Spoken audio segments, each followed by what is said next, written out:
어? 안녕하세요. 그때 그분 맞으시죠?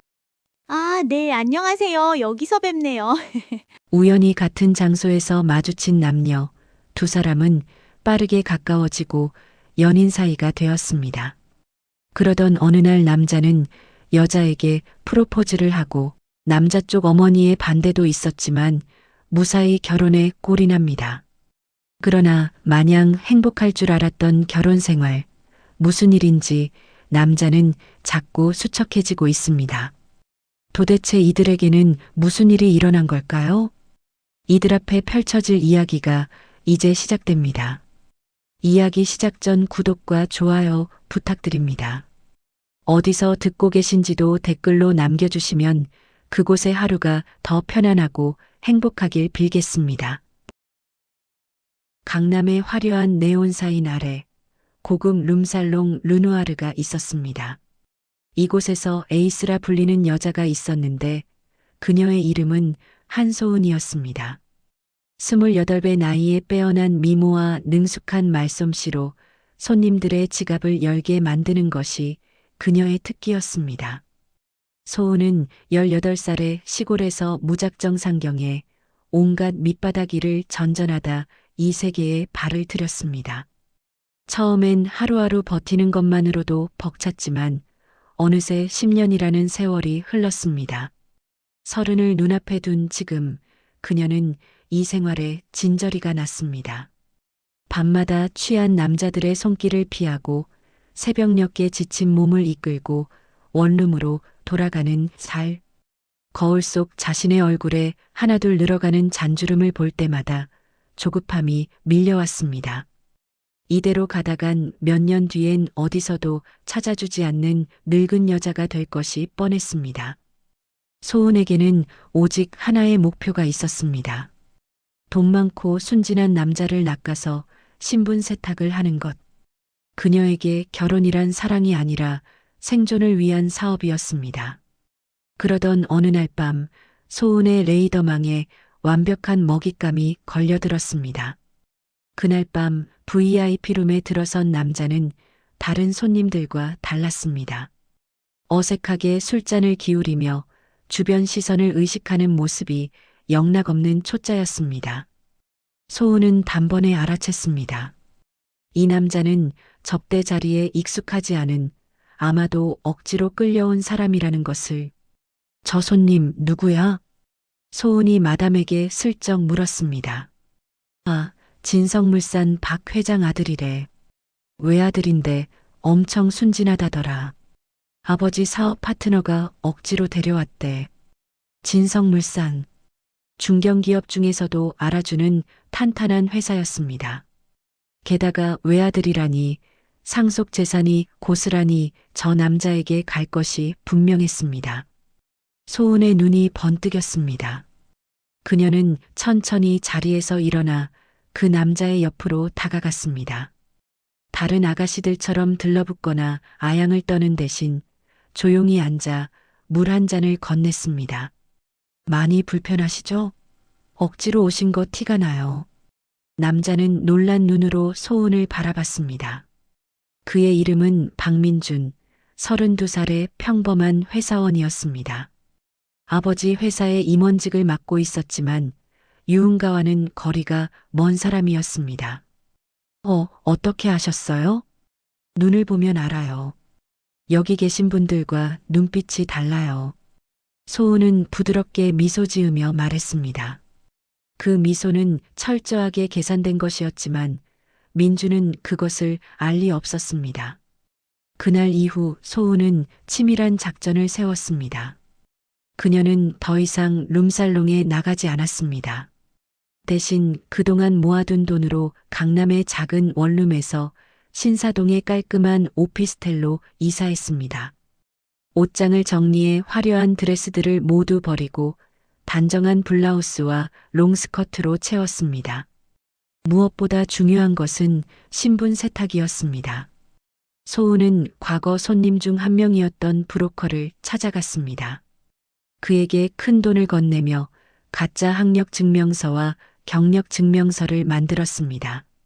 서류상으로 그녀는 이제 지방의 한 사립대학교 미술학과를 졸업하고 소규모 갤러리에서 큐레이터로 일했던 조신한 여성이 되었습니다. 민준에게 접근하는 것은 어렵지 않았습니다. 소은은 그가 자주 간다는 삼청동의 작은 갤러리를 알아냈습니다. 민준은 의외로 미술에 관심이 많았고 주말마다 혼자 전시회를 찾곤 했습니다. 어느 토요일 오후 소은은 단정한 베이지색 원피스를 입고 그 갤러리에 나타났습니다. 그림 앞에 서서 감상하는 척하다가 때마침 들어온 민준과 눈이 마주쳤습니다. 저번에 그분 아니세요? 민준이 먼저 알아보고 다가왔습니다. 소은은 일부러 당황한 표정을 지었습니다. 네. 죄송해요. 잘 기억이 혹시 어디서 뵀었나요? 저번에 룸살롱에서, 아니, 그러니까 민준이 얼굴을 붉히며 말을 더듬었습니다. 소은은 그제야 알았다는 듯 고개를 끄덕였습니다. 그때 그분 많이 불편해 보이셨는데 그 뒤로 괜찮으셨어요? 네, 덕분에요. 그런데 여기서 뵙다니 신기하네요. 저 미술 전공이에요. 이 갤러리 자주 와요. 소은은 자연스럽게 거짓말을 늘어놓았습니다. 민준의 눈이 반짝였습니다. 룸살롱에서 만났던 인상과는 전혀 다른 지적이고 청순한 모습에 그는 단번에 마음을 빼앗겼습니다.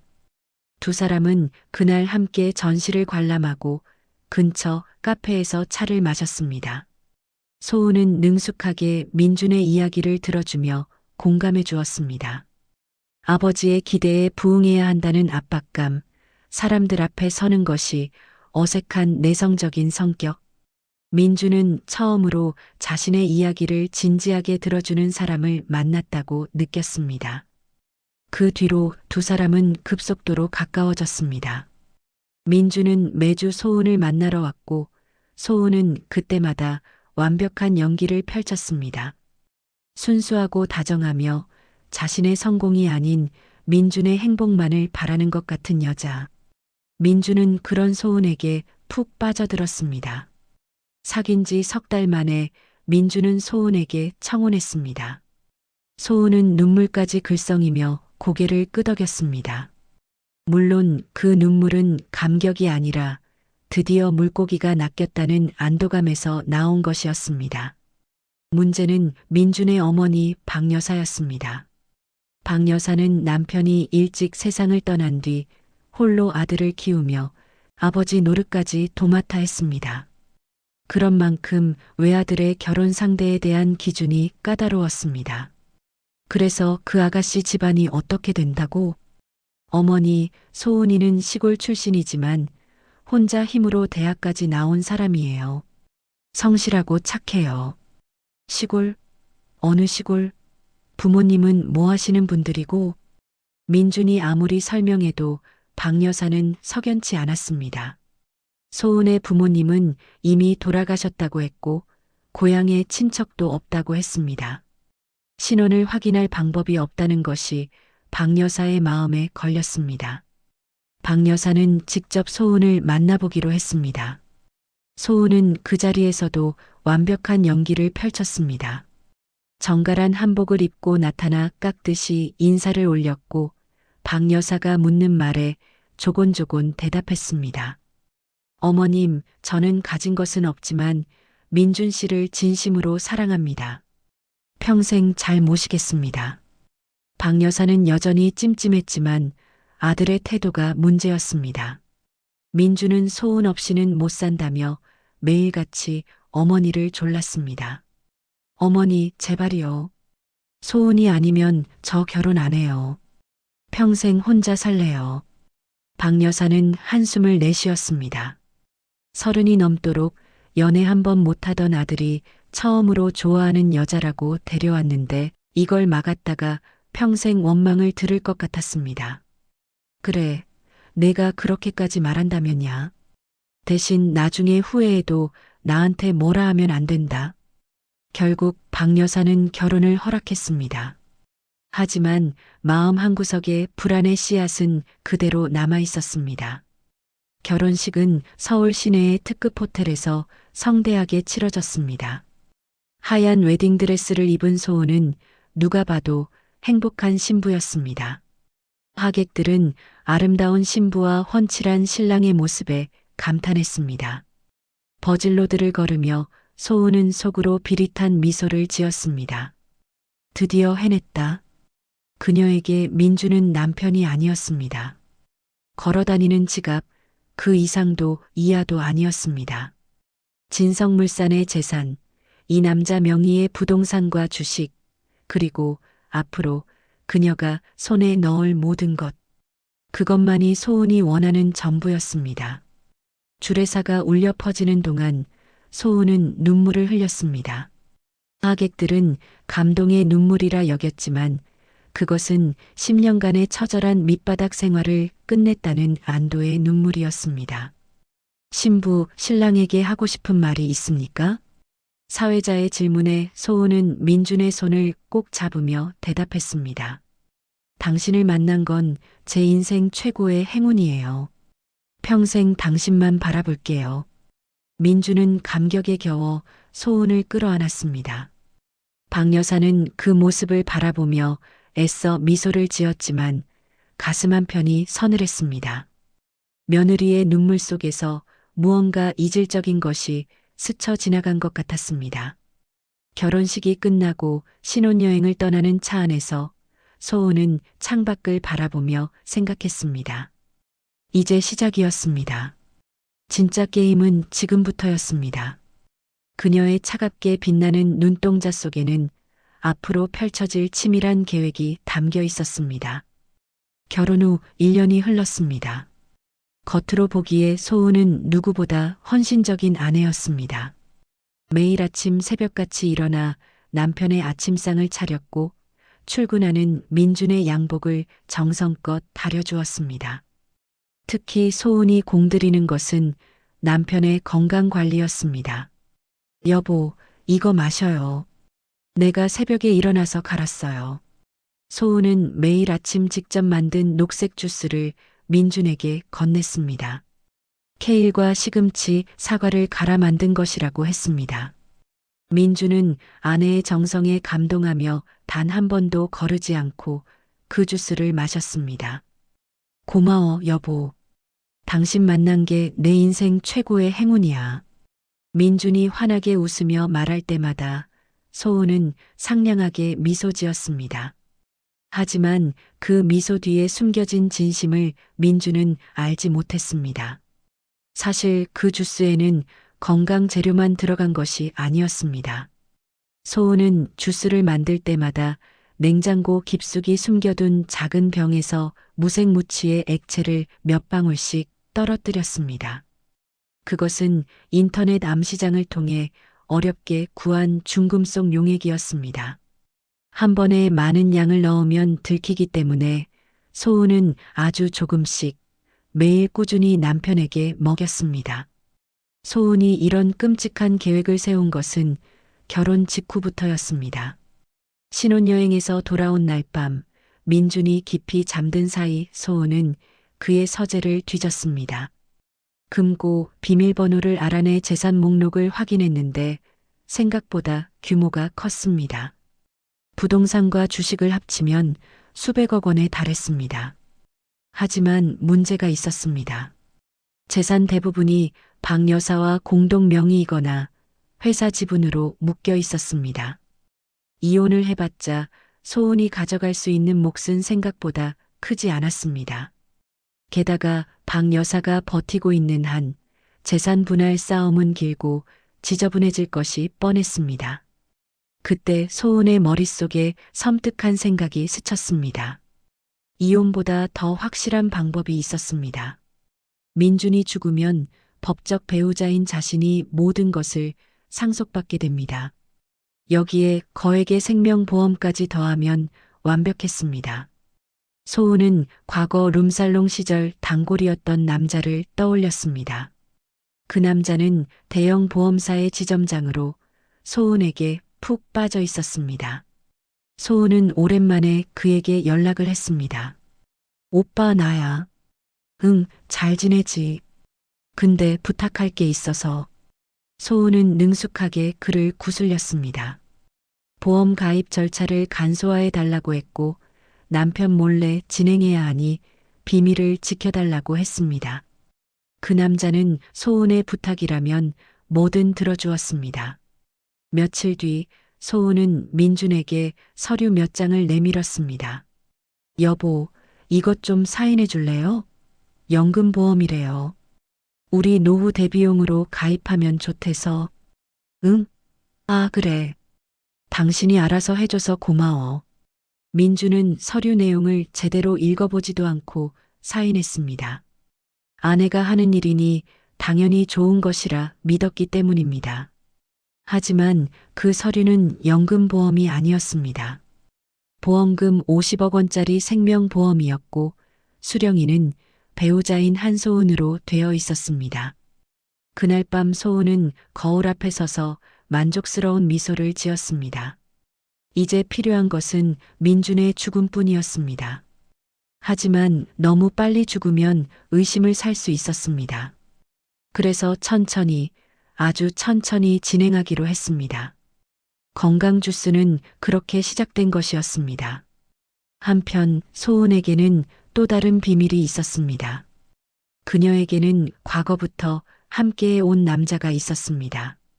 그 남자의 이름은 최태호, 소은이 룸살롱에서 일할 때 만난 기둥서방이었습니다.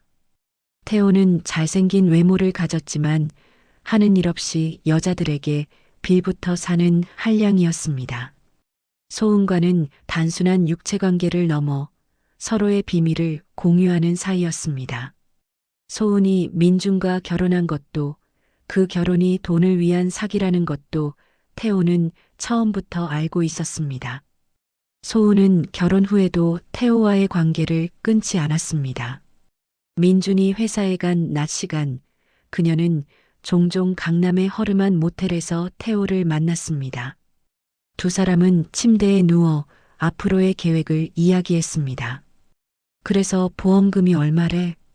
태호가 담배를 피우며 물었습니다. 50억? 거기다 상속 재산까지 합치면 훨씬 더 많아. 그 돈이면 진짜 인생 펴겠네. 그래서 그 바보 남편은 언제 보내는 거야? 조급하면 안 돼. 천천히 몸을 망가뜨리고 있어. 기다리면 슬슬 효과가 나타날 거야. 소은은 차갑게 웃었습니다. 태호는 그런 소은을 바라보며 껄껄 웃었습니다. 두 사람의 계획은 완벽해 보였습니다. 민준이 병으로 죽으면 보험금과 재산을 챙기고 그 돈으로 해외로 떠나 새 삶을 시작하는 것. 소은에게 민준은 그저 50억짜리 보험 상품에 불과했습니다. 하지만 세상에 완벽한 범죄는 없는 법이었습니다. 소은이 정성껏 차리는 아침상과 건강주스. 민준은 그것이 사랑이라 믿었고 감사함을 느꼈습니다. 출근 전 현관에서 아내에게 입맞춤을 하고 저녁에 퇴근하면 아내가 차린 밥상에 앉았습니다. 누가 봐도 행복한 신혼 부부의 모습이었습니다. 하지만 소은의 속마음은 달랐습니다. 매일 밤 민준이 잠든 뒤 그녀는 남편의 얼굴을 차갑게 내려다보았습니다. 이 바보가 언제쯤 죽을까? 그리고 다음 날 아침이면 다시 상냥한 미소를 지으며 주스를 건넸습니다. 남편을 죽이는 독이 든 주스를. 결혼 1년 차 소은의 달콤한 독약은 서서히 민준의 몸속으로 스며들고 있었습니다. 아무것도 모르는 민준은 오늘도 아내가 주는 주스를 맛있게 마셨습니다. 그것이 자신을 천천히 죽이고 있는 독이라는 사실을 그는 까맣게 모르고 있었습니다. 결혼 2년 차에 접어들 무렵 민준의 몸에 이상 징후가 나타나기 시작했습니다. 처음에는 사소한 것들이었습니다. 아침에 일어나면 유독 몸이 무겁고 밥맛이 없었습니다. 점심을 먹고 나면 속이 더부룩하고 소화가 안 되는 느낌이 들었습니다. 민주는 대수롭지 않게 여겼습니다. 요즘 회사 일이 많아서 스트레스를 받는 탓이라고 생각했습니다.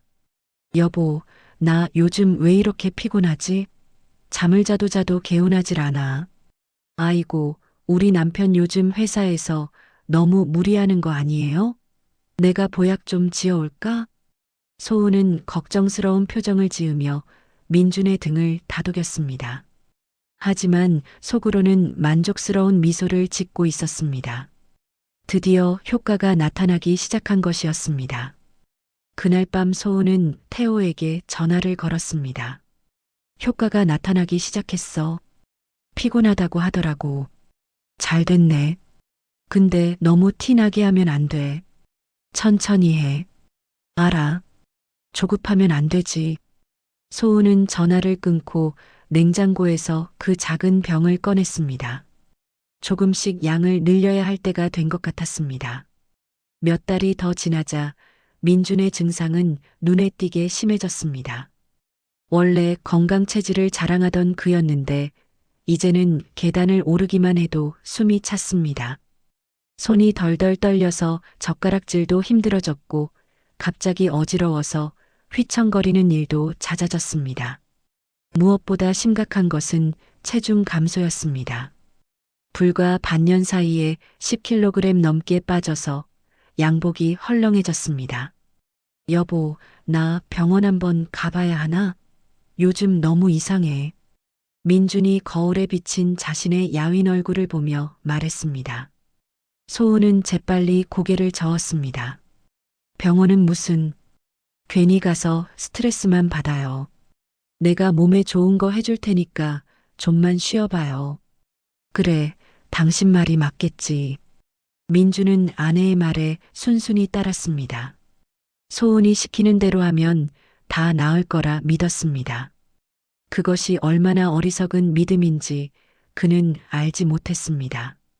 소은은 민준에게 보약이라며 정체불명의 탕약을 끓여주기 시작했습니다. 까만 봉지에 담긴 그 탕약에서는 쌉쌀한 한약 냄새가 났습니다. 민주는 맛이 이상하다고 느꼈지만 아내가 새벽부터 정성껏 끓인 것이라 생각하니 감사한 마음뿐이었습니다. 고마워, 여보. 당신 아니었으면 난 어쩔 뻔했어. 민준이 탕약을 다 마시고 말했습니다. 소은은 부드럽게 웃으며 빈 그릇을 치웠습니다. 그 탕약에도 역시 독이 들어 있었습니다. 소은은 약의 농도를 조금씩 높이고 있었습니다. 주말이면 민주는 어머니를 찾아뵈러 본가에 들렀습니다. 박 여사는 현관문을 열고 들어서는 아들의 모습을 보고 깜짝 놀랐습니다. 민준아, 너 왜 이렇게 야위었니? 밥은 제대로 먹고 다니는 거야? 어머니, 저 괜찮아요. 요즘 회사 일이 좀 바빠서 그래요. 민주는 억지로 웃어 보였지만 박 여사의 눈에는 그 웃음이 힘겨워 보였습니다. 아들의 얼굴은 흑빛으로 변해 있었고 광대뼈가 툭 튀어나올 정도로 볼살이 빠져 있었습니다. 건장하던 체구는 온데간데였고 양복 안에서 뼈만 앙상하게 느껴졌습니다. 박 여사는 며느리를 힐끗 쳐다보았습니다. 소은은 시어머니의 시선을 느끼고 눈물을 글썽였습니다. 어머님, 저도 걱정이 이만저만이 아니에요. 제가 좋다는 건 다 해드리는데 그이가 요즘 회사 일로 너무 예민해서 잠을 못 자요. 밤마다 뒤척이시더라고요. 그래, 잠을 못 자? 박 여사는 고개를 끄덕였지만 마음 한구석이 개운치 않았습니다. 뭔가 이상했습니다. 아무리 스트레스를 받는다 해도 사람이 이렇게까지 망가질 수 있는 것일까요? 점심 식사 자리에서 박 여사는 아들을 유심히 관찰했습니다. 민주는 밥을 몇 숟갈 뜨다 말고 숟가락을 내려놓았습니다. 밥맛이 없어. 어머니, 죄송해요. 괜찮다. 억지로 먹지 마. 박 여사는 그렇게 말하면서도 마음이 아팠습니다. 어릴 때부터 밥을 잘 먹던 아들이었습니다. 성장기에는 밥새 그릇도 거뜬히 먹어치우던 녀석이 이제는 반 공기도 채 못 비웠습니다. 그때 소은이 가방에서 보온병을 꺼냈습니다.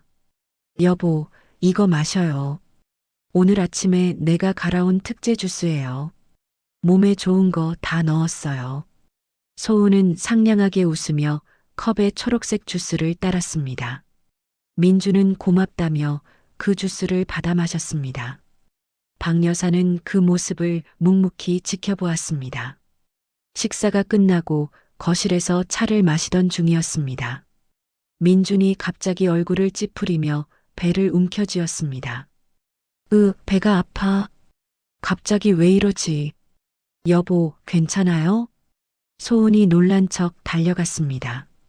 민주는 식은땀을 흘리며 화장실로 뛰어갔습니다. 한참 뒤에야 창백한 얼굴로 돌아온 민주는 소파에 힘없이 쓰러졌습니다. 아이고, 우리 민준이. 많이 힘들어? 박 여사가 아들의 이마를 짚어보았습니다. 열은 없었지만 손끝이 차갑게 식어 있었습니다. 어머니, 저 오늘 먼저 들어갈게요. 집에 가서 쉬어야 할 것 같아요. 그래. 어서 가서 쉬어라. 박 여사는 아들과 며느리를 배웅하며 현관까지 나왔습니다. 소은은 민준을 부축하며 연신 걱정스러운 표정을 지었습니다. 어머님, 걱정 마세요. 제가 잘 챙길게요. 그래, 고생이 많다, 애미야. 차가 사라질 때까지 박 여사는 현관에 서 있었습니다. 아들의 뒷모습이 점점 작아지는 것을 바라보며 그녀는 이상한 기분에 사로잡혔습니다. 집 안으로 들어온 박 여사는 빈 거실에 앉아 생각에 잠겼습니다. 아들이 이상해지기 시작한 것은 언제부터였을까? 결혼하고 1년 정도 지났을 때부터 조금씩 안색이 나빠지더니 지금은 완전히 다른 사람 같았습니다. 며느리 소은은 지극정성으로 아들을 챙기는 것처럼 보였습니다. 매일 아침 건강 주스를 갈아주고 보약을 끓여주고 영양제도 챙겨준다고 했습니다. 사내 진미를 먹이고 온갖 좋은 것을 해준다는데 어째서 아들은 점점 더 야위어만 가는 것일까요? 그리고 오늘 있었던 일이 떠올랐습니다. 민준이 복통을 호소한 것은 언제였던가? 점심을 먹을 때는 괜찮았습니다. 밥을 잘 못 먹긴 했지만 배가 아프다는 말은 없었습니다. 민준이 배를 움켜쥔 것은 그러고 보니 소은이 가져온 그 주스를 마신 직후였습니다. 박 여사는 눈을 가늘게 떴습니다. 우연의 일치일까요? 아니면 지난 몇 달간의 기억을 더듬어 보니 비슷한 일이 한두 번이 아니었습니다. 본가에 올 때마다 소은은 꼭 그 주스를 가져왔고 민주는 그것을 마신 뒤 유독 컨디션이 안 좋아 보였습니다. 어떤 날은 두통을 호소했고 어떤 날은 속이 울렁거린다고 했습니다.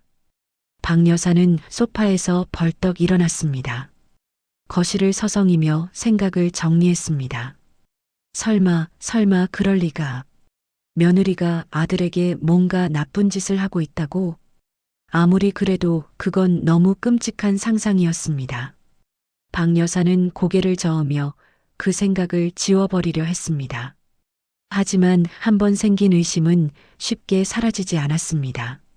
그날 밤 박 여사는 잠을 이루지 못했습니다. 천장을 바라보며 며느리의 얼굴을 떠올렸습니다. 처음 아들이 데려왔을 때부터 뭔가 석연치 않았습니다. 출신을 알 수 없고 부모도 친척도 없다는 여자. 미술을 전공했다더니 그림에 대해서는 아는 것이 별로 없어 보였습니다. 그때 박 여사가 느꼈던 막연한 불안감이 다시 살아났습니다. 그 여자 대체 정체가 뭐지? 박 여사는 침대에서 일어나 서재로 갔습니다. 책상 서랍에서 오래된 수첩을 꺼냈습니다. 거기에는 남편이 살아생전 사업차 알게 된 사람들의 연락처가 적혀 있었습니다. 그 중에는 흥신소를 운영하는 사람의 연락처도 있었습니다. 박 여사는 한참을 망설였습니다. 며느리를 뒷조사한다는 것이 옳은 일인지 확신이 서지 않았습니다. 하지만 아들의 야윈 얼굴이 눈앞에 아른거렸습니다. 흑빛으로 변한 안색, 앙상하게 마른 몸, 힘없이 처진 어깨. 혹시라도 내 예감이 맞다면 박 여사는 수첩을 덮고 결심했습니다. 일단은 지켜보기로. 하지만 조금이라도 더 이상한 낌새가 보이면 그때는 직접 움직이겠다고. 한편 소은은 집으로 돌아와 민준을 침대에 눕혔습니다. 민준은 복통이 가라앉아서 금세 잠이 들었습니다. 소은은 남편이 깊이 잠든 것을 확인하고 거실로 나왔습니다. 휴대폰을 꺼내 태호에게 메시지를 보냈습니다. 오늘 시어머니 앞에서 복통 호소함. 좀 위험했어. 곧바로 답장이 왔습니다. 시어머니가 눈치챘어? 아직은 모르겠어. 근데 눈빛이 이상했어. 조심해. 들키면 다 끝이야. 소은은 휴대폰을 내려놓고 한숨을 쉬었습니다. 시어머니 박 여사가 마음에 걸렸습니다. 그 여자는 단순한 노인네가 아니었습니다. 남편 없이 혼자서 아들을 키우고 시어머니 노릇까지 도맡아 한 강단 있는 여자였습니다. 자칫 잘못하면 꼬리를 밟힐 수도 있었습니다. 좀 더 조심해야겠어. 소은은 냉장고를 열고 그 작은 병을 확인했습니다. 아직 절반 정도 남아 있었습니다.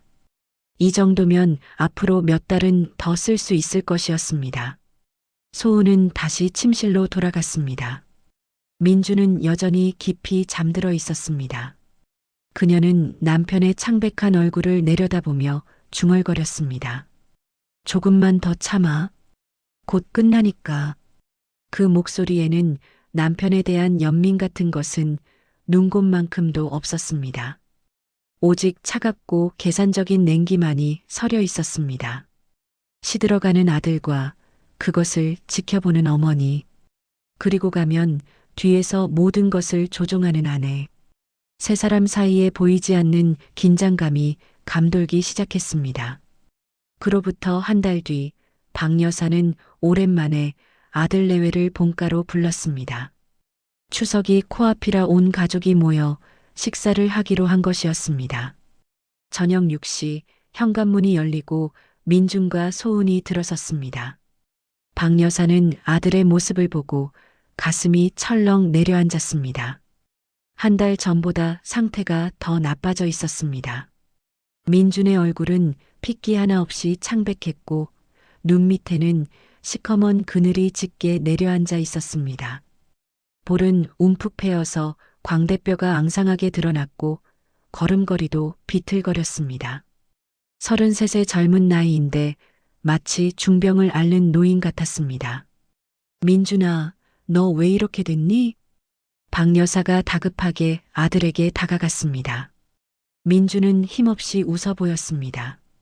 어머니, 괜찮아요. 그냥 좀 피곤해서 그래요. 이게 피곤한 게 어딨어. 병원은 가본 거야? 소은이가 챙겨주는 거 먹고 있어요. 병원은 안 가도 돼요. 박 여사는 며느리를 힐끗 쳐다보았습니다. 소은은 걱정스러운 표정을 지으며 민준의 팔을 부축하고 있었습니다. 어머님, 제가 좋다는 건 다 해드리고 있는데 도무지 차도가 없어서 저도 속상해요. 소은의 목소리에는 근심이 가득했습니다. 하지만 박 여사는 며느리의 눈을 똑바로 바라보았습니다. 분명 걱정하는 표정인데 어딘가 모르게 공허해 보였습니다. 진심이 느껴지지 않았습니다. 저녁 식사가 시작되었습니다. 박 여사는 아들을 위해 정성껏 상을 차렸습니다. 삼계탕에 전복죽, 잡채에 갈비찜까지. 기력이 없는 아들이 조금이라도 먹기를 바라는 마음이었습니다. 하지만 민주는 숟가락을 든 채 멍하니 앉아 있었습니다. 전복죽을 몇 숟갈 떠먹더니 이내 숟가락을 내려놓았습니다. 어머니, 죄송해요. 입맛이 없어서. 괜찮다. 억지로 먹지 마. 나중에 먹고 싶을 때 먹어. 박 여사는 애써 웃어 보였지만 속이 까맣게 타들어갔습니다. 밥 한 그릇도 제대로 못 먹는 아들의 모습이 너무나 안쓰러웠습니다. 그때 소은이 가방에서 보온병을 꺼냈습니다. 박 여사는 그것을 보고 눈이 번쩍 뜨였습니다. 지난번에도 봤던 바로 그 보온병이었습니다. 여보, 이거 마셔요. 오늘 아침에 갈아온 거예요. 기력 회복에 좋대요. 소은은 능숙하게 컵에 초록색 주스를 따랐습니다. 민주는 고맙다며 컵을 받아들었습니다. 박 여사는 숨을 죽이고 그 장면을 지켜보았습니다. 아들이 주스를 마시는 모습을 한 모금 한 모금 눈에 담았습니다. 식사가 끝나고 거실에서 차를 마시던 때였습니다. 갑자기 민준이 가슴을 움켜쥐며 고통스러워했습니다. 민준아, 왜 그래? 박 여사가 벌떡 일어났습니다. 민준은 식은땀을 비오듯 흘리며 소파에서 굴러떨어졌습니다. 온몸이 경련을 일으키듯 떨렸고 입술이 시퍼렇게 질려갔습니다. 여보, 정신 차려요. 소은이 비명을 지르며 민준에게 달려갔습니다. 하지만 박 여사는 그 순간 소은의 눈을 보았습니다. 분명 놀란 표정인데 눈 속에 스치는 것은 걱정이 아니었습니다. 아직 안 되는데 왜 벌써라고 말하는 것 같은 당혹감과 짜증이었습니다. 박 여사는 그것을 놓치지 않았습니다. 119 불러, 빨리. 박 여사의 외침에 소은이 허둥지둥 전화기를 들었습니다. 10분 뒤 구급차가 도착했고 민주는 들것에 실려 나갔습니다. 박 여사는 구급차에 함께 타며 아들의 손을 꼭 잡았습니다. 그 손은 얼음장처럼 차가웠습니다. 민준아, 정신 차려. 어머니 여기 있어. 눈 떠봐. 하지만 민준은 의식을 잃은 채 대답이 없었습니다. 박 여사는 눈물을 삼키며 아들의 창백한 얼굴을 내려다보았습니다. 도대체 무슨 일이 벌어지고 있는 것인지 그녀의 머릿속은 복잡하게 엉켜 있었습니다. 병원 응급실에 도착하자마자 민주는 중환자실로 옮겨졌습니다. 의료진이 분주하게 움직이며 각종 검사를 진행했습니다. 박 여사와 소은은 중환자실 앞 복도에서 초조하게 기다렸습니다. 소은은 연신 눈물을 훔치며 걱정하는 모습이었습니다. 하지만 박 여사는 며느리를 쳐다보지도 않았습니다. 아까 본 그 눈빛이 머릿속에서 떠나지 않았습니다. 2시간이 지나서야 담당 의사가 나왔습니다. 박 여사와 소은은 동시에 자리에서 일어났습니다. 의사의 표정은 심각했습니다. 그는 박 여사를 조용한 곳으로 데려가 말했습니다. 환자분 보호자 되시죠? 검사 결과가 나왔는데 말씀드리기 어려운 내용입니다. 박 여사는 가슴이 철렁했습니다. 뭐가 어떻다는 거예요? 우리 아들 왜 그래요? 혈액 검사 결과 환자분의 체내에서 납과 비소 성분이 검출되었습니다. 그것도 장기간에 걸쳐 축적된 것으로 보입니다. 박 여사는 그 말이 무슨 뜻인지 바로 이해하지 못했습니다. 납이요? 비소요? 그게 무슨 말이에요? 쉽게 말씀드리면 이건 단순한 질병이 아닙니다. 명백한 약물 중독입니다. 누군가 의도적으로 독성 물질을 투여하지 않는 한 이런 수치가 나올 수 없습니다. 박 여사의 머릿속이 하얘졌습니다. 독성 물질, 의도적 투여. 그 말은 곧 누군가 아들을 죽이려 했다는 뜻이었습니다.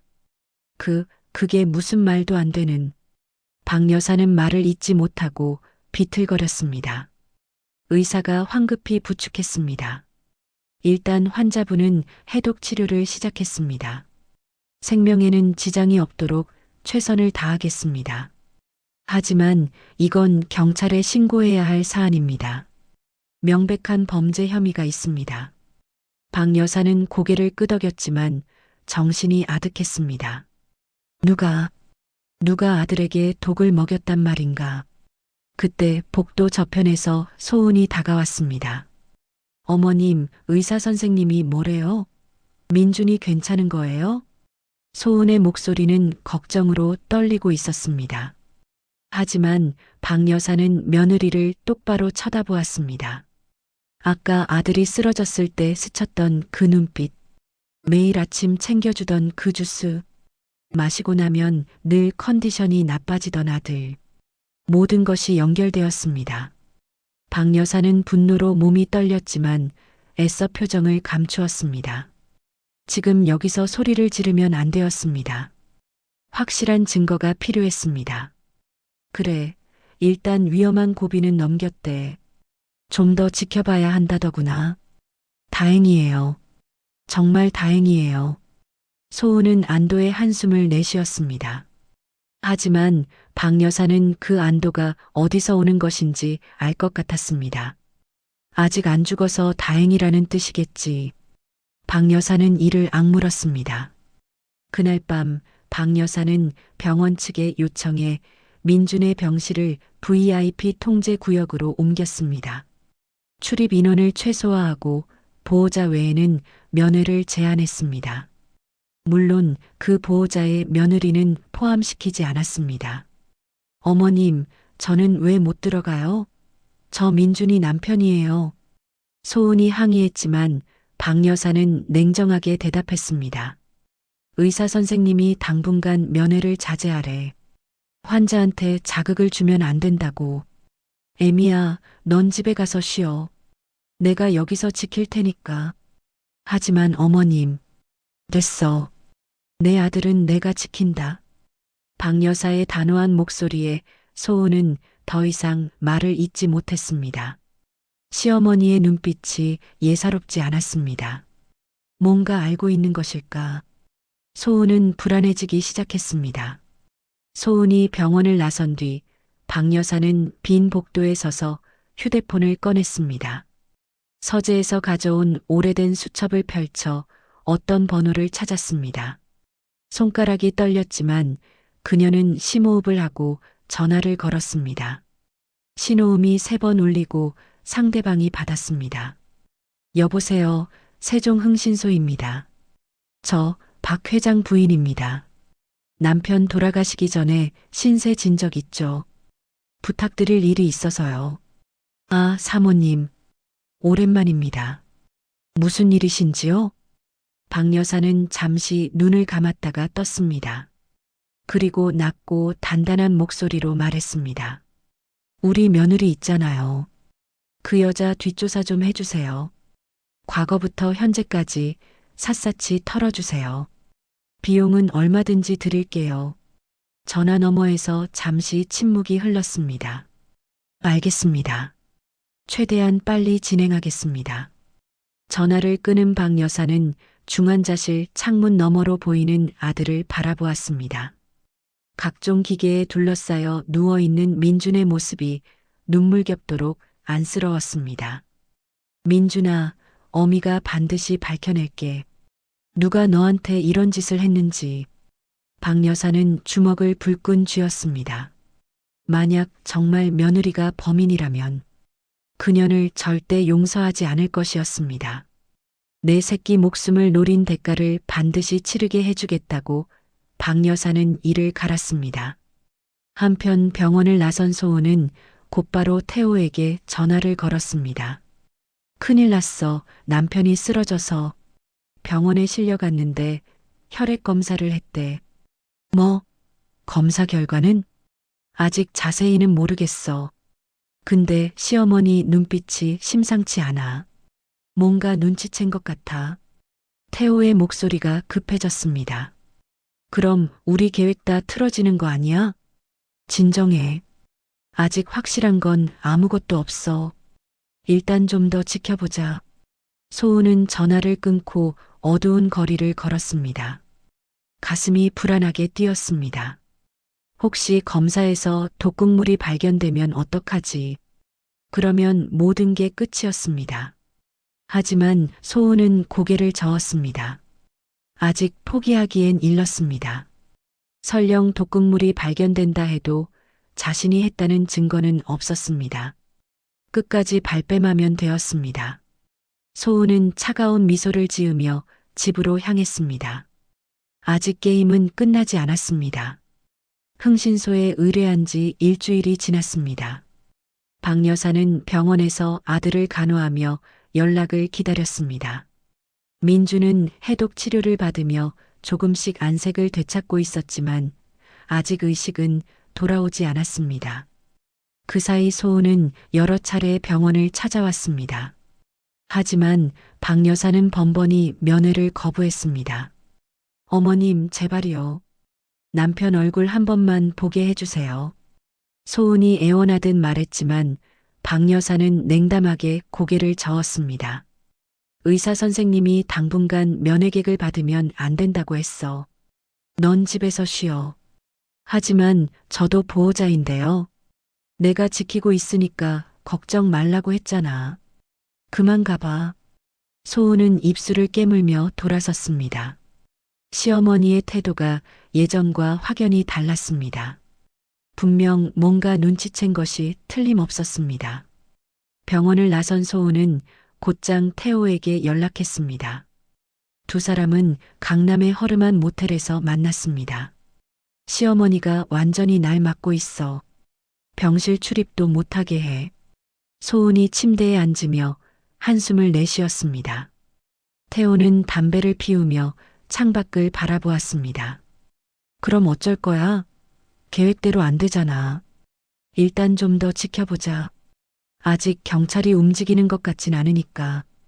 근데 검사에서 뭐 나오면 어떡해? 소은은 태호를 쏘아보았습니다. 그래서 불안하냐고? 나보고 어쩌란 거야. 다 네 좋으라고 하는 건데. 야, 나한테 왜 화를 내? 같이 계획한 거잖아.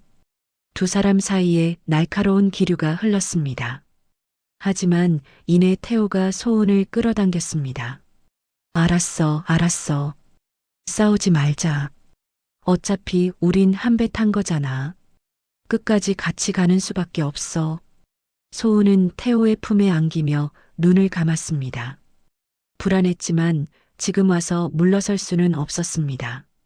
민준이 죽어야만 모든 것이 해결되었습니다. 두 사람은 그날도 모텔에서 밤을 보냈습니다. 그들은 몰랐습니다. 모텔 건너편 건물에서 누군가가 망원 카메라로 그들의 모습을 찍고 있다는 것을. 며칠 뒤 박 여사에게 전화가 걸려왔습니다. 흥신소 소장의 목소리였습니다. 사모님, 조사가 끝났습니다. 직접 만나서 말씀드려야 할 것 같습니다. 알겠습니다. 어디로 가면 되죠? 박 여사는 병원에 간병인을 대신 세워두고 흥신소 사무실로 향했습니다. 강남의 한 오피스텔에 위치한 작은 사무실이었습니다. 흥신소 소장은 50대 중반의 남자로 날카로운 눈매를 가진 베테랑이었습니다. 그는 박 여사를 맞이하며 두툼한 서류 봉투를 내밀었습니다. 사모님, 마음의 준비를 하시고 보셔야 할 것 같습니다. 충격적인 내용이 많습니다. 박 여사는 떨리는 손으로 봉투를 열었습니다. 안에는 사진과 서류가 가득했습니다. 첫 번째 사진을 본 순간 박 여사는 숨이 막혔습니다. 화려한 드레스를 입고 남자 손님 옆에 앉아 있는 젊은 여자. 머리 모양과 화장은 달랐지만 분명 며느리 소은이었습니다. 이건 뭐예요? 조사 결과 며느리 되시는 분은 과거 강남의 고급 룸살롱에서 일했습니다. 르누아르라는 업소인데 꽤 유명한 곳입니다. 거기서 에이스라고 불렸다고 합니다. 박 여사의 얼굴이 하얗게 질렸습니다. 며느리가 룸살롱 출신이라니. 그것도 접대부로 일했다니. 사모님, 더 있습니다.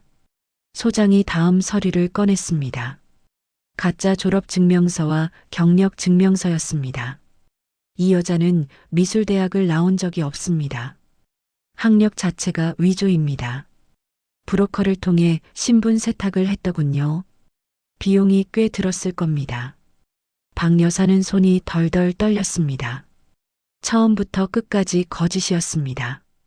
조신한 미술 전공자라는 것도, 부모님이 일찍 돌아가셨다는 것도 전부 꾸며낸 이야기였습니다. 그리고 가장 중요한 게 있습니다. 소장이 또 다른 사진들을 꺼냈습니다. 박 여사는 그 사진들을 보고 경악했습니다. 사진 속에는 소은이 낯선 남자와 함께 모텔에 들어가는 장면이 찍혀 있었습니다.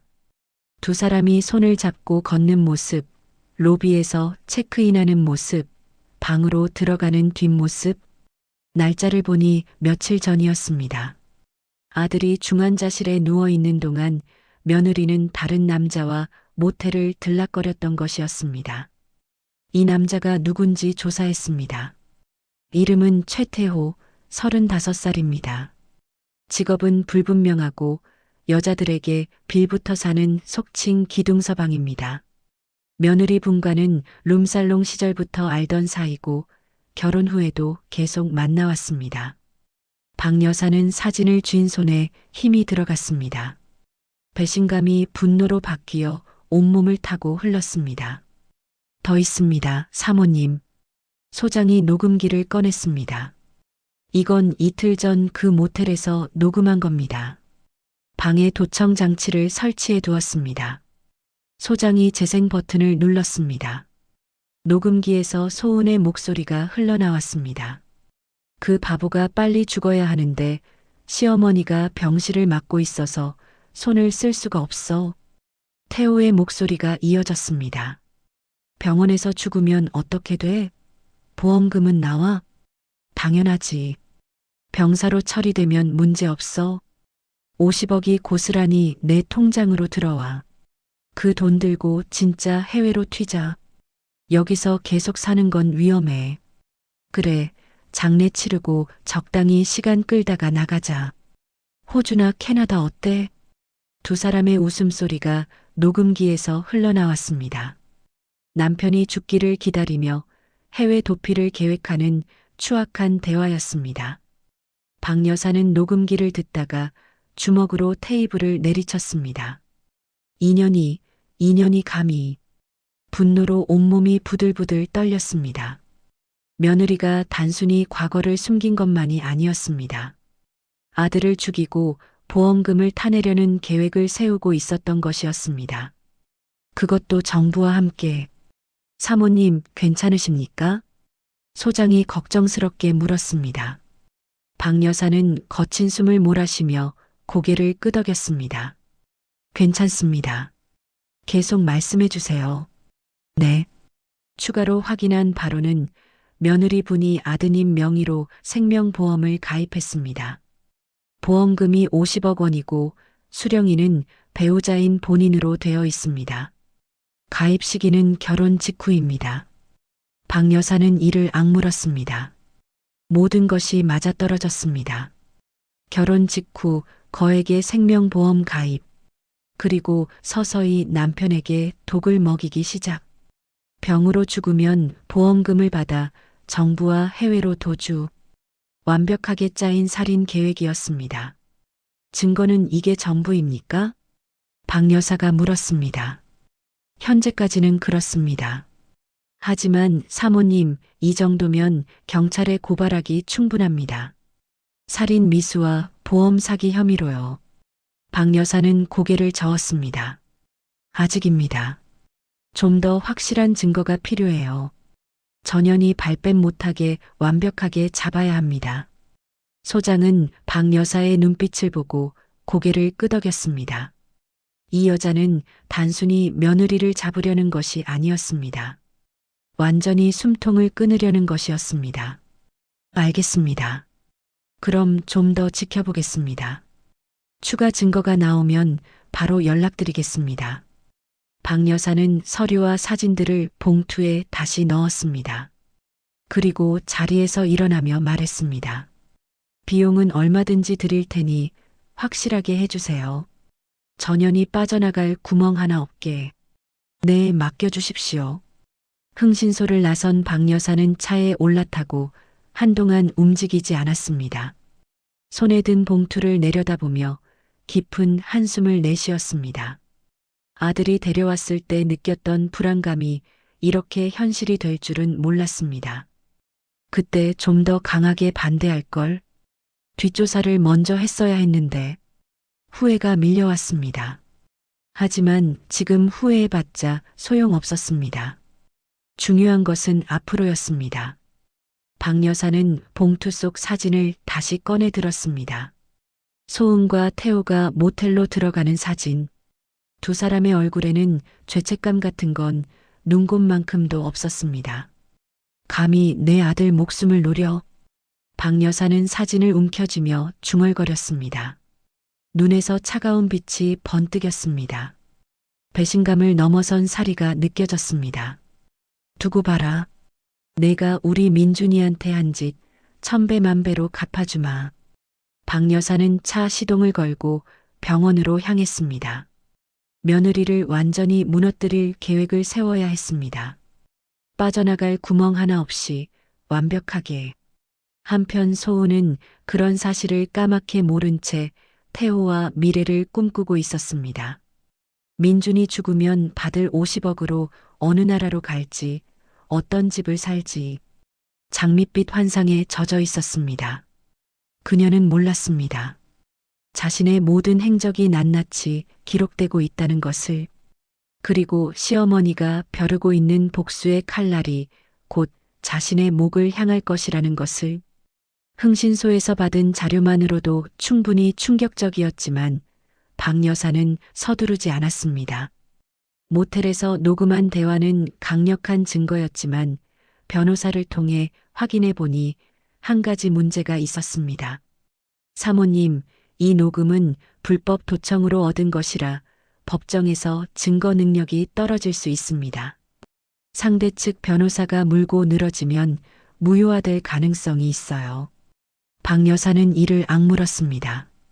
그렇다면 더 확실한 증거가 필요했습니다. 며느리가 직접 범행을 인정하는, 빠져나갈 구멍이 없는 완벽한 증거. 며칠을 고민하던 박 여사에게 좋은 생각이 떠올랐습니다. 아들 내외가 사는 신혼집. 그곳에 몰래 카메라와 도청 장치를 설치하면 어떨까?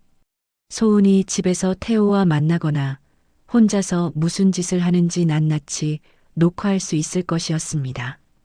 박 여사는 곧바로 흥신소 소장에게 연락했습니다. 신혼집에 몰래 카메라를 설치할 수 있겠습니까? 가능합니다. 다만 사모님께서 직접 설치하시거나 저희가 들어갈 수 있는 여건을 만들어 주셔야 합니다. 제가 직접 하겠습니다. 장비만 준비해 주세요. 다음 날 박 여사는 흥신소에서 초소형 카메라와 도청기를 건네받았습니다.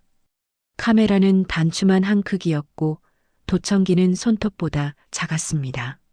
소장은 설치 방법을 자세히 설명해 주었습니다. 거실 TV 옆 화분에 하나, 침실 옷장 위에 하나 설치하시면 됩니다. 영상은 자동으로 저희 서버에 저장되니까 나중에 확인하시면 됩니다. 박 여사는 고개를 끄덕였습니다. 문제는 신혼집에 들어갈 방법이었습니다. 소은이 집에 있으면 불가능했습니다. 박 여사는 며느리에게 전화를 걸었습니다. 애미야, 나야. 네, 어머님. 무슨 일이세요? 소은의 목소리가 경계심을 담고 있었습니다. 박 여사는 애써 부드러운 목소리를 냈습니다. 민준이 상태가 좀 나아져서 그래. 내가 오늘 좀 쉬어야 할 것 같은데 내가 병원 좀 봐줄 수 있겠니? 정말요? 제가 가도 되는 거예요? 소은의 목소리에 반가움이 묻어났습니다. 드디어 병실에 들어갈 수 있게 되었다고 생각하는 모양이었습니다. 그래. 오후 2시쯤 와줘. 내가 간호사한테 말해놓을게. 네, 어머님. 걱정 마세요. 제가 잘 지킬게요. 전화를 끊은 박 여사는 씁쓸하게 웃었습니다. 잘 지키겠다고. 내가 죽이려는 사람을 지키겠다고. 정말 뻔뻔한 년이었습니다. 오후 2시 소은이 병원에 도착했습니다. 박 여사는 간호사에게 몇 가지 주의사항을 전달하고 병원을 나섰습니다. 물론 며느리가 민준에게 무슨 짓을 할까 걱정되었지만 병실에는 간호사가 상주하고 있었고 CCTV도 있었습니다. 당장 위험하지는 않을 것이었습니다. 박 여사는 곧장 아들 내외의 신혼집으로 향했습니다. 열쇠는 예전에 아들에게 받아둔 여분이 있었습니다. 현관문을 열고 들어서자 깔끔하게 정돈된 거실이 눈에 들어왔습니다.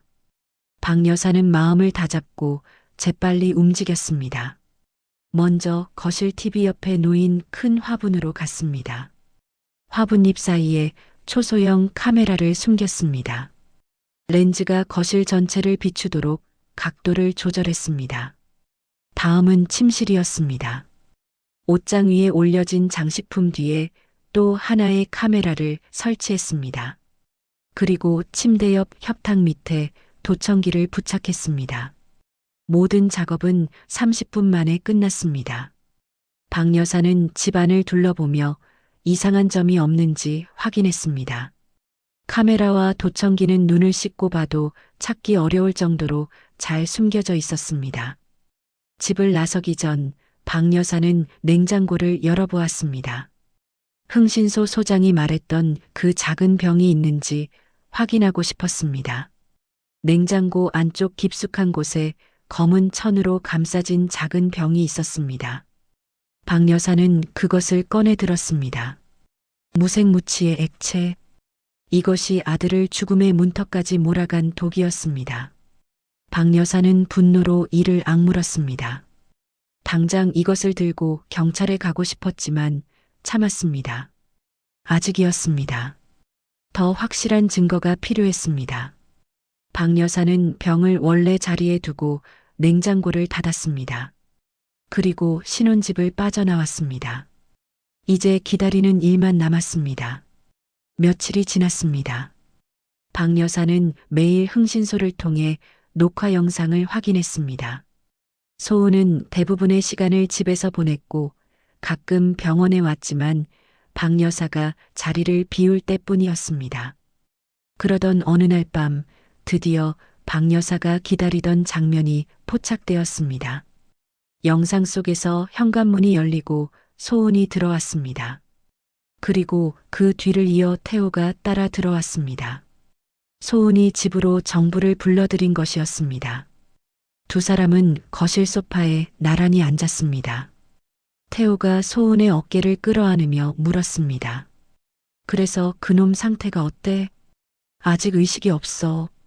근데 해독 치료를 받고 있대. 큰일이야. 소은의 목소리에 짜증이 묻어났습니다. 해독 치료? 그럼 살아나는 거 아니야? 몰라. 의사가 뭐라는지 시어머니가 안 알려줘서. 태호가 혀를 찼습니다. 아, 진짜. 그 약 효과가 너무 느린 거 아니야? 양을 더 늘렸어야 했나 봐. 소은이 고개를 끄덕였습니다. 그러게. 처음부터 좀 더 세게 갔어야 했는데 너무 조심한다고 천천히 한 게 실수야. 이대로 깨어나면 어떡해? 보험금은 물 건너가는 거잖아. 소은이 눈을 가늘게 떴습니다. 그건 걱정 마. 내가 방법을 찾을 거야. 무슨 방법? 소은은 잠시 생각하더니 낮은 목소리로 말했습니다. 퇴원해서 집에 오면 그때 마지막으로 한 방에 보내버리는 거야. 아예 양을 확 늘려서. 태호의 눈이 커졌습니다. 야, 그러다 들키면 어떡해? 안 들켜. 그동안 2년이나 먹였는데 아무도 몰랐잖아. 이번에도 마찬가지야. 병원에서 치료받다가 집에 와서 갑자기 상태가 나빠졌다. 그러면 누가 의심하겠어. 소은의 목소리는 차갑고 계산적이었습니다. 남편을 죽이는 것에 대해 아무런 죄책감도 느끼지 않는 것이 분명했습니다. 태호가 킬킬 웃었습니다. 역시 넌 대단해. 그래, 그렇게 하자. 50억 들고 빨리 여기서 튀자. 그래, 조금만 더 참아. 곧 끝나니까. 두 사람은 서로를 끌어안았습니다. 거실에서 침실로 자리를 옮기며 추잡한 대화를 이어갔습니다. 박 여사는 영상을 보며 온몸이 부들부들 떨렸습니다. 분노로 눈앞이 빨개졌습니다. 2년이 감히. 며느리와 그 정부가 아들을 죽이려는 모의를 하는 장면. 이것은 법정에서 빠져나갈 구멍조차 없는 완벽한 살인 미수와 사기 공모의 증거였습니다. 박 여사는 영상을 저장하고 흥신소 소장에게 연락했습니다. 증거가 잡혔습니다. 이제 됐습니다. 잘하셨습니다, 사모님. 이 정도면 충분합니다. 박 여사는 전화를 끊고 깊은 숨을 내쉬었습니다. 이제 모든 준비가 끝났습니다. 하지만 박 여사는 곧바로 경찰에 가지 않았습니다. 단순히 며느리를 잡는 것으로는 부족했습니다. 그년이 얼마나 추악한 인간인지 똑똑히 보여주고 싶었습니다. 스스로 덫에 걸려드는 꼴을 두 눈으로 보고 싶었습니다. 박 여사는 아들의 병실을 찾았습니다. 민주는 여전히 눈을 감고 누워 있었지만 안색이 예전보다 훨씬 나아져 있었습니다. 해독 치료가 효과를 보고 있는 것이었습니다. 박 여사는 아들의 손을 잡으며 중얼거렸습니다. 민준아, 엄마가 다 준비했어. 조금만 더 기다려. 마치 그 말을 들은 것처럼 민준의 손가락이 미세하게 움직였습니다. 박 여사는 놀라 아들의 얼굴을 들여다보았습니다. 민준의 눈꺼풀이 파르르 떨리고 있었습니다. 민준아, 민준아, 엄마 목소리 들려? 박 여사가 다급하게 불렀습니다. 그리고 기적처럼 민준이 천천히 눈을 떴습니다. 어머니? 힘없는 목소리였지만 분명 아들의 목소리였습니다. 박 여사의 눈에서 눈물이 쏟아졌습니다. 민준아, 정신이 들었구나. 의사 선생님, 여기 좀 와보세요. 간호사와 의사가 달려왔습니다. 민주는 2주 만에 의식을 되찾은 것이었습니다. 기적이 일어났습니다. 이제 복수를 시작할 때가 되었습니다. 민준이 의식을 되찾은 뒤 박 여사는 며칠간 아들의 회복을 지켜보았습니다. 해독 치료의 효과가 나타나면서 민준의 안색은 눈에 띄게 좋아졌고 식사도 조금씩 할 수 있게 되었습니다. 의사는 완전한 회복까지는 시간이 걸리겠지만 생명에는 지장이 없다고 했습니다. 박 여사는 안도의 한숨을 내쉬었습니다. 하지만 이제 아들에게 잔인한 진실을 알려야 할 때가 왔습니다. 어느 날 오후 박 여사는 병실 문을 닫고 아들 곁에 앉았습니다. 민주는 침대에 기대앉아 어머니를 바라보았습니다. 어머니, 무슨 일 있어요? 표정이 안 좋으시네요. 박 여사는 잠시 눈을 감았다가 떴습니다. 어떻게 말을 꺼내야 할지 고민이 되었지만 더 이상 미룰 수 없었습니다. 민준아, 엄마가 할 말이 있어. 듣기 힘들겠지만 끝까지 들어야 해.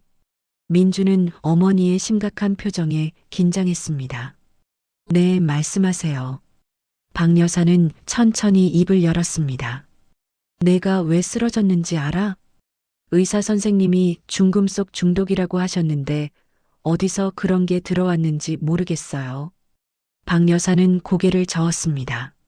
아니, 누군가 너한테 일부러 독을 먹인 거야. 민준의 눈이 커졌습니다. 네, 그게 무슨 말이에요? 누가요?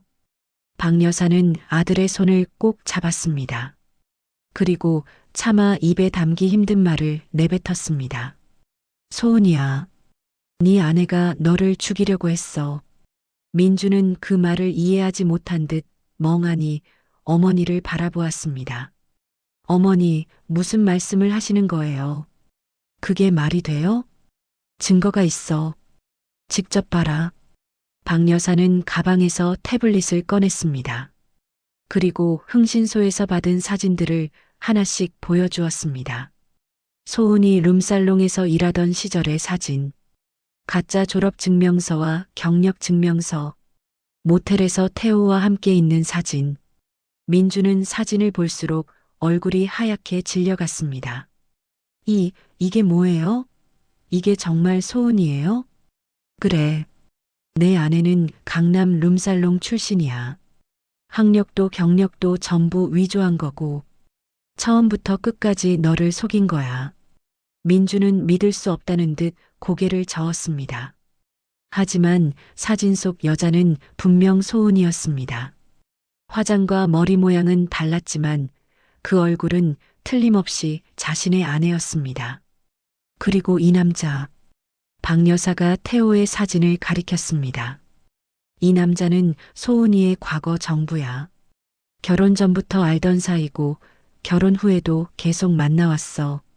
내가 병원에 입원해 있는 동안에도 이 남자랑 모텔을 드나들었어. 민준의 손이 부들부들 떨렸습니다. 아내가 자신을 속이고 다른 남자와 바람을 피웠다는 사실. 그것만으로도 충분히 충격적이었습니다. 하지만 진짜 충격은 그 다음이었습니다. 그리고 이게 결정적인 증거야. 직접 들어봐. 박 여사가 태블릿에서 영상을 재생했습니다. 신혼집 거실에서 촬영된 영상이었습니다. 소은과 태호가 소파에 앉아 대화를 나누고 있었습니다. 그 약 효과가 너무 느린 거 아니야? 양을 더 늘렸어야 했나 봐. 그러게. 처음부터 좀 더 세게 갔어야 했는데. 이대로 깨어나면 어떡해? 보험금은 물 건너가는 거잖아.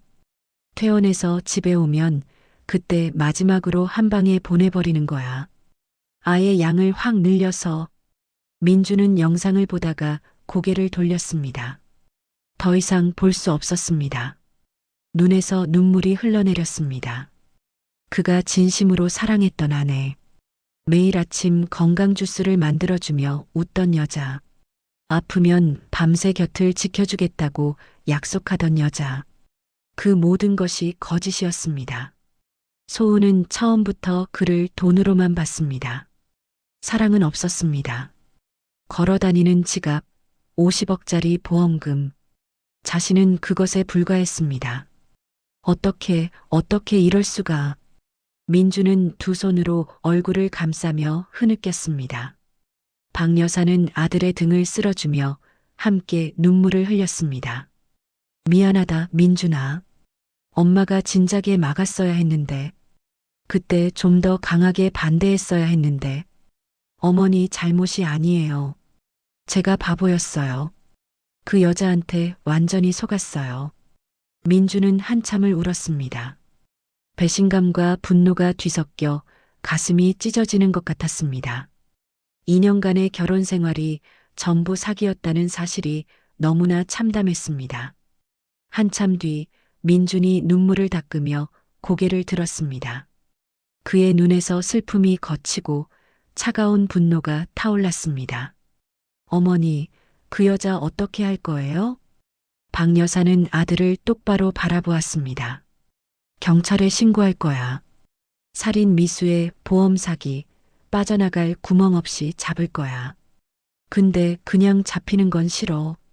그년이 덫에 걸려드는 꼴을 직접 보고 싶어. 민주는 고개를 끄덕였습니다. 저도요. 제 눈으로 직접 보고 싶어요. 그 여자가 무너지는 걸. 박 여사는 아들의 손을 꽉 잡았습니다. 모자의 눈빛에 같은 불꽃이 타오르고 있었습니다. 박 여사는 며칠에 걸쳐 치밀하게 계획을 세웠습니다. 먼저 경찰에 연락해 상황을 설명하고 증거 자료를 제출했습니다. 경찰은 영상과 녹음 파일을 검토한 뒤 체포영장을 발부받았습니다. 보험사에도 연락해 사기 혐의에 대한 조사를 요청했습니다. 모든 준비가 끝난 뒤 박 여사는 소은에게 전화를 걸었습니다. 애미안하다. 네, 어머님. 무슨 일이세요? 소은의 목소리는 평소와 다를 바 없이 공손했습니다.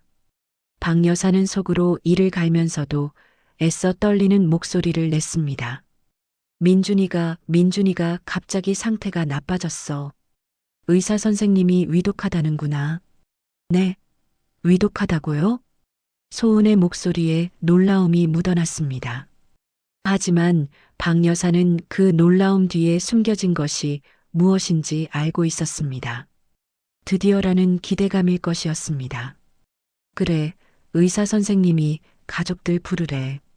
혹시 모르니까 임종 준비를 하라는구나. 알겠어요, 어머님. 바로 갈게요. 소은은 전화를 끊고 입꼬리를 올렸습니다. 드디어 그 바보가 죽는구나. 오랫동안 기다려왔던 순간이었습니다. 소은은 옷장을 열고 검은 옷을 꺼냈습니다. 혹시 모를 상황에 대비해 미리 준비해둔 상복이었습니다. 거울 앞에 서서 옷을 입고 표정을 가다듬었습니다. 슬픈 표정, 눈물 글썽이는 눈, 충격받은 미망인의 모습, 완벽하게 연기해야 했습니다.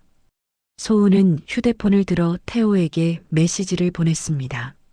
드디어 위독하대. 오늘 죽을지도 몰라. 준비해. 곧바로 답장이 왔습니다. 진짜? 드디어 끝나는 거야? 아마도. 병원 갔다 올게. 연락할게. 소은은 휴대폰을 가방에 넣고 집을 나섰습니다. 택시를 타고 병원으로 향하면서 앞으로의 계획을 머릿속에 그렸습니다. 장례를 치르고 상속 절차를 밟고 보험금을 수령하고 그리고 태호와 함께 이 나라를 떠나는 것. 새로운 삶이 눈앞에 있었습니다. 병원에 도착한 소은은 엘리베이터를 타고 중환자실 층으로 올라갔습니다. 복도는 조용했고 사람들은 보이지 않았습니다. 소은은 민준의 병실 앞에 섰습니다. 문은 닫혀 있었고 안에서는 아무 소리도 들리지 않았습니다. 소은은 심호흡을 하고 슬픈 표정을 만들었습니다. 눈에 힘을 주어 눈물을 글썽이게 했습니다. 그리고 문을 열고 들어갔습니다. 어머님, 민준 씨가 어떻게? 소은은 말을 하다 멈췄습니다. 눈앞의 광경이 예상과 완전히 달랐기 때문이었습니다. 병실의 불이 환하게 켜져 있었습니다. 침대 위에는 위독하다던 민준이 앉아 있었습니다. 창백하긴 했지만 두 눈을 또렷하게 뜨고 소은을 바라보고 있었습니다. 그 눈빛은 얼음장처럼 차가웠습니다. 여보. 소은은 당황해서 한 걸음 물러섰습니다. 왜 그래? 내가 살아있으면 안 돼? 민준의 목소리에는 분노가 가득했습니다. 소은은 뭔가 잘못되었음을 직감했습니다. 아니, 그게 아니라 어머님이 위독하다고 해서 거짓말하려고? 민준이 냉소를 지었습니다. 당신이 나한테 2년 동안 뭔 짓을 했는지 다 알아. 소은의 얼굴이 하얗게 질렸습니다. 바로 그때 병실 문이 활짝 열렸습니다. 박 여사가 들어왔습니다. 그 뒤로 경찰 2명과 양복을 입은 남자 2명이 따라 들어왔습니다. 양복을 입은 남자들은 보험사 조사관이었습니다. 뭐야 이게? 소은이 뒤로 물러서며 외쳤습니다. 한소은 씨, 살인 미수 및 보험 사기 혐의로 긴급 체포합니다. 경찰이 수갑을 꺼내 들었습니다. 소은은 공포에 질린 눈으로 주위를 둘러보았습니다. 잠깐만요. 이게 무슨 소리예요? 저 아무것도 안 했어요. 아무것도 안 했다고? 박 여사가 차갑게 말했습니다. 그녀의 손에는 태블릿이 들려 있었습니다. 그럼 이건 뭐지? 박 여사가 영상을 재생했습니다. 소은과 태호가 살인을 모의하는 장면이 병실에 울려 퍼졌습니다. 퇴원해서 집에 오면 그때 마지막으로 한 방에 보내버리는 거야. 소은의 목소리가 또렷하게 들렸습니다. 그 순간 소은의 얼굴에서 핏기가 완전히 빠져나갔습니다. 이건 조작이에요. 소은이 발악하듯 소리쳤습니다. 조작이 아니야. 내가 정부를 집으로 불러들이고 내 아들 죽이려고 모의한 거 다 찍혔어. 박 여사가 냉정하게 말했습니다. 바로 그때 복도에서 소란스러운 소리가 들렸습니다. 경찰 한 명이 누군가를 끌고 병실로 들어왔습니다. 태호였습니다. 이게 무슨 짓이야? 태호가 버둥거렸지만 경찰의 소나기에서 벗어날 수 없었습니다. 그는 소은을 보고 눈이 휘둥그레졌습니다. 소은아? 뭐야 이게? 소은도 태호를 보고 경악했습니다. 두 사람의 눈이 마주쳤습니다. 둘 다 덫에 걸렸음을 깨달은 순간이었습니다. 최태호 씨, 살인 미수 공모 혐의로 긴급 체포합니다. 경찰이 태호에게도 수갑을 채웠습니다. 태호는 발버둥 치다가 소은에게 소리쳤습니다. 아, 다 네 계획이었잖아. 나는 시킨 대로 했을 뿐이야. 닥쳐. 네가 먼저 하자고 했잖아. 두 사람이 서로에게 책임을 떠넘기며 싸우기 시작했습니다. 추악한 공범 관계가 무너지는 순간이었습니다. 민주는 침대에 앉아 그 광경을 지켜보았습니다. 한때 자신이 목숨까지 바치려 했던 여자가 수갑을 차고 발버둥 치는 모습, 분노와 허탈함이 뒤섞인 복잡한 감정이 밀려왔습니다. 박 여사가 아들 곁으로 다가왔습니다. 민준의 손을 잡으며 조용히 말했습니다. 끝났어. 이제 다 끝난 거야. 민준은 고개를 끄덕였습니다. 눈에서 눈물이 흘러내렸지만 마음 한구석이 후련했습니다. 경찰이 소은과 태호를 병실 밖으로 끌고 나갔습니다. 소은은 끌려가면서도 뒤를 돌아보며 악을 썼습니다. 박민준, 두고 봐. 이게 끝이 아니야. 하지만 그 목소리는 복도 저편으로 멀어져 갔습니다. 병실에는 다시 고요함이 찾아왔습니다. 박 여사는 창밖을 바라보았습니다. 어두웠던 하늘이 조금씩 밝아오고 있었습니다. 긴 악몽이 끝나고 드디어 새벽이 밝아오는 것 같았습니다. 경찰서로 끌려간 소은은 취조실에서 끝까지 발악했습니다. 이건 모함이에요. 전부 오해라고요. 저는 아무것도 안 했어요. 소은은 책상을 치며 울부짖었습니다. 눈물을 쏟아내며 억울하다고 외쳤습니다. 하지만 형사는 냉정한 눈빛으로 그녀를 바라볼 뿐이었습니다. 한소은 씨, 억울하다고요? 형사가 탁자 위에 서류 뭉치를 내려놓았습니다. 그럼 이것들은 뭐죠? 형사가 사진들을 하나씩 펼쳐놓았습니다. 소은이 룸살롱에서 일하던 시절의 사진, 가짜 졸업증명서와 경력증명서, 모텔에서 태호와 함께 있는 사진, 소은의 얼굴이 굳어졌습니다. 이건 합성이에요. 조작된 거라고요. 합성이요? 그럼 이건요? 형사가 노트북을 열어 영상을 재생했습니다. 신혼집 거실에서 촬영된 영상이었습니다. 소은과 태호가 나란히 앉아 대화를 나누는 장면. 그 약 효과가 너무 느린 거 아니야? 양을 더 늘렸어야 했나 봐. 퇴원해서 집에 오면 그때 마지막으로 한 방에 보내버리는 거야. 소은의 목소리가 취조실에 또렷하게 울려 퍼졌습니다. 소은은 그 영상을 보며 얼굴이 하얗게 질려갔습니다. 입술이 파르르 떨렸습니다. 이건 본인 맞죠? 목소리도 본인 거고 얼굴도 본인 거고 뭘 더 부인하시려고요? 소은은 입을 다물었습니다. 더 이상 변명할 말이 떠오르지 않았습니다. 형사가 한숨을 내쉬며 말했습니다. 그리고 결정적인 증거가 하나 더 있어요. 형사가 비닐봉지에 담긴 물건을 꺼내 탁자 위에 올려놓았습니다. 소은은 그것을 보고 심장이 멎는 것 같았습니다. 작은 유리병이었습니다. 무색무취의 액체가 담긴 그녀가 민준에게 먹이던 바로 그 독극물 병이었습니다. 체포 당시 당신 가방에서 발견됐어요. 성분 분석 결과 납과 비소가 검출됐고 피해자 체내에서 발견된 것과 동일한 성분이에요. 소은은 멍하니 그 병을 바라보았습니다. 병원에 갈 때 왜 그것을 가방에 넣었을까? 습관처럼 들고 다닌 것이 화근이었습니다. 자, 이래도 아무것도 안 했다고 할 거예요? 형사의 물음에 소은은 아무 대답도 하지 못했습니다. 모든 것이 끝났다는 것을 깨달았습니다.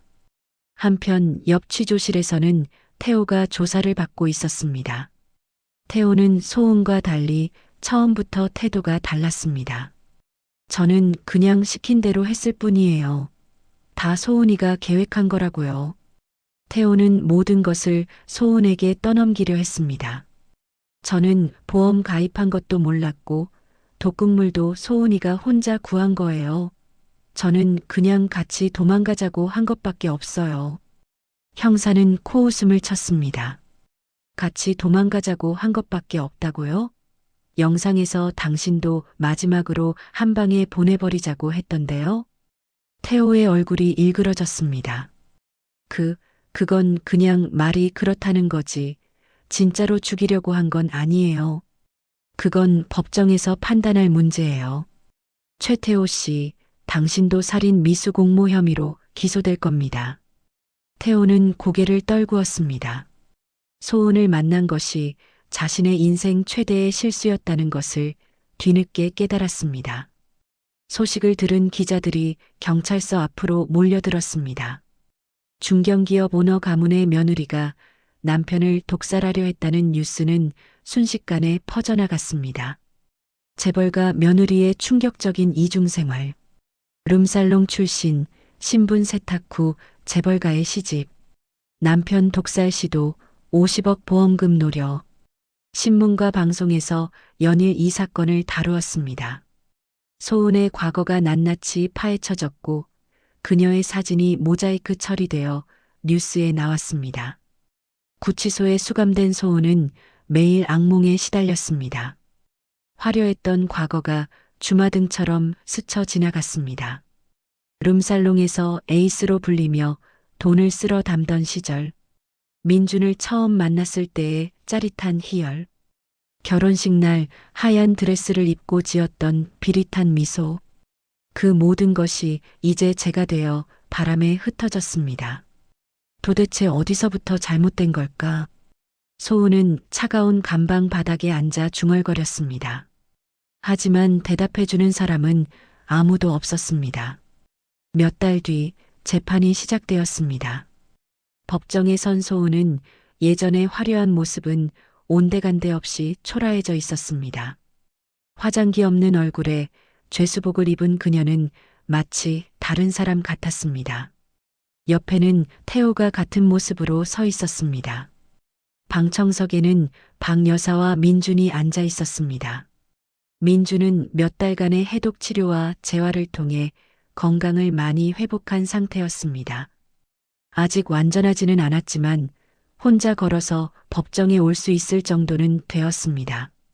재판은 일방적이었습니다. 검찰 측에서 제시한 증거는 압도적이었습니다.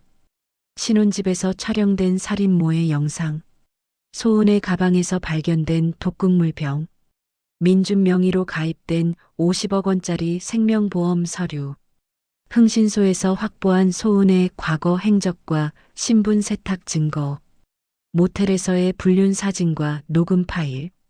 변호사가 아무리 변론해도 이 증거들을 뒤집을 수는 없었습니다. 소은은 마지막으로 발언할 기회가 주어졌을 때 고개를 숙이고 말했습니다.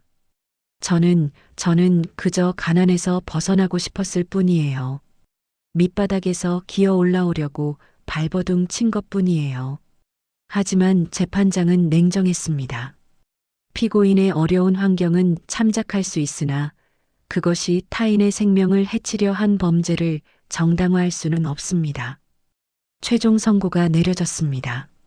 피고인 한소은 살인 미수, 보험 사기, 사문서 위조 혐의로 징역 20년을 선고합니다. 피고인 최태호 살인 미수 공모 혐의로 징역 15년을 선고합니다. 법정에 판사의 목소리가 울려 퍼졌습니다. 소은은 그 자리에서 무릎을 꿇고 주저앉았습니다. 20년. 감옥에서 20년을 보내야 한다는 것이 실감나지 않았습니다. 이해 있어요. 이해 있다고요.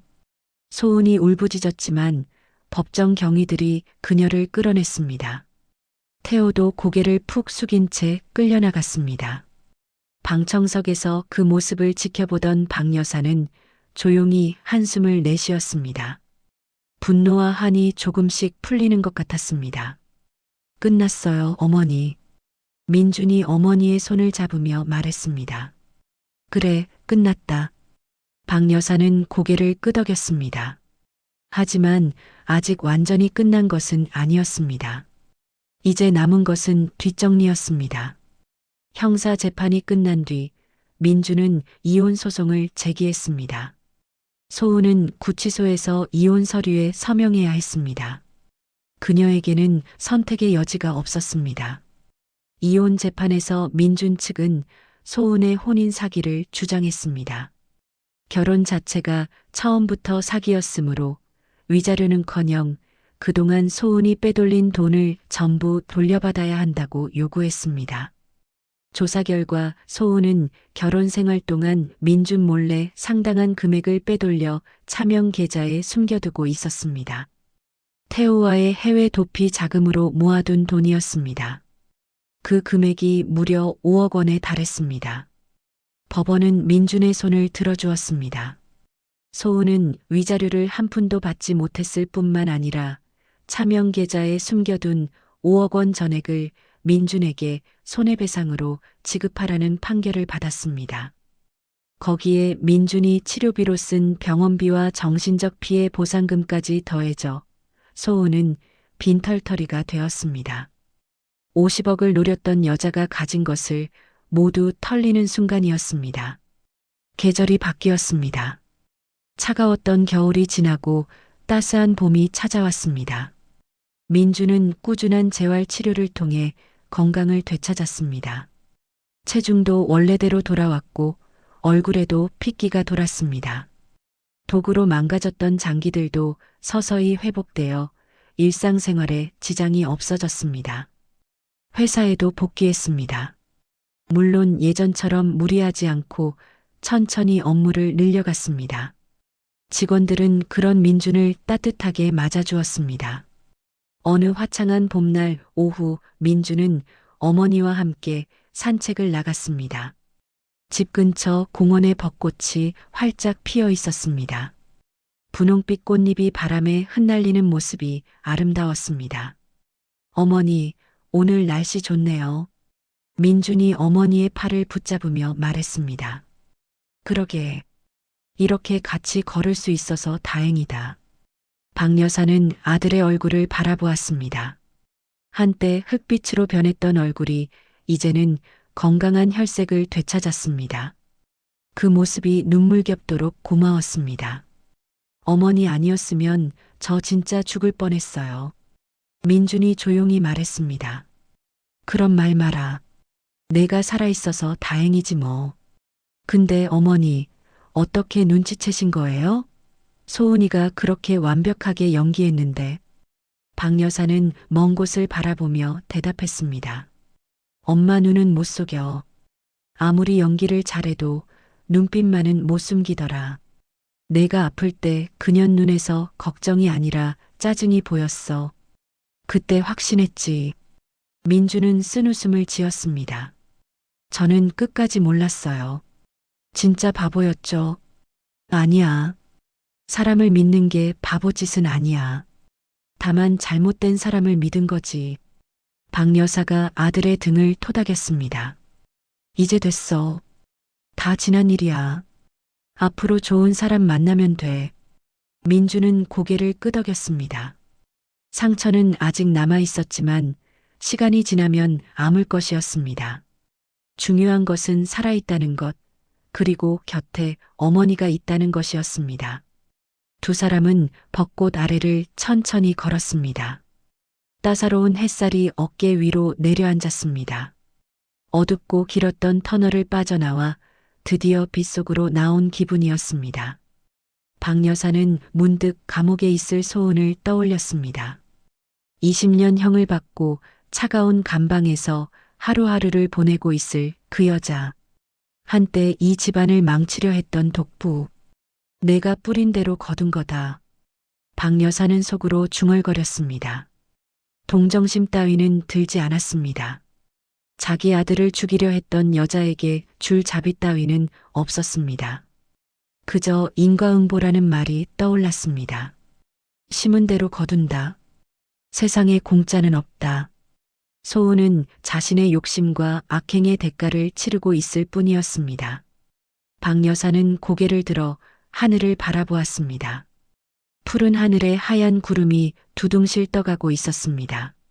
여보, 민준이 지켜냈어요. 우리 아들 잘 크고 있어요. 박 여사는 하늘에 있을 남편에게 조용히 말했습니다. 눈가가 촉촉해졌지만 입가에는 미소가 번졌습니다. 어머니, 뭐라고 하셨어요? 민준이 물었습니다. 아니, 아무것도 아니야. 그냥 날씨가 좋다고. 박 여사는 환하게 웃으며 아들의 팔을 잡았습니다. 두 사람은 벚꽃 흩날리는 공원을 나란히 걸었습니다. 지나가는 사람들은 그들을 보며 미소 지었습니다. 건강해 보이는 아들과 자상해 보이는 어머니. 누가 봐도 행복한 가족의 모습이었습니다. 그 누구도 그들이 지옥 같은 시간을 보냈다는 것을 알지 못했습니다. 독에 쓰러져 죽음의 문턱까지 갔던 아들. 며느리의 배신에 이를 갈며 복수를 준비했던 어머니. 그 모든 것은 이제 과거가 되었습니다. 멀리서 아이들의 웃음소리가 들려왔습니다. 봄바람이 살랑살랑 불어왔습니다. 박 여사는 아들을 바라보며 생각했습니다. 이것으로 됐다. 이제 진짜로 끝이다. 그리고 속으로 한 번 더 되뇌었습니다. 악은 반드시 대가를 치른다. 그것이 세상의 이치였고 오늘 그 이치가 증명되었습니다. 박 여사는 마지막으로 감옥에 있을 며느리를 떠올렸습니다. 그리고 입꼬리를 올리며 통쾌한 미소를 지었습니다. 완벽한 인과응보였습니다. 순진한 아들에게 접근한 독사 같은 여자, 그리고 목숨을 잃을 뻔한 아들을 구한 어머니의 이야기, 재미있게 들으셨다면 화면 아래 무료인 구독과 좋아요 부탁드립니다. 이야기의 주인공에게 하고 싶은 말씀도 댓글에 남겨주세요. 감사합니다. 행복하세요.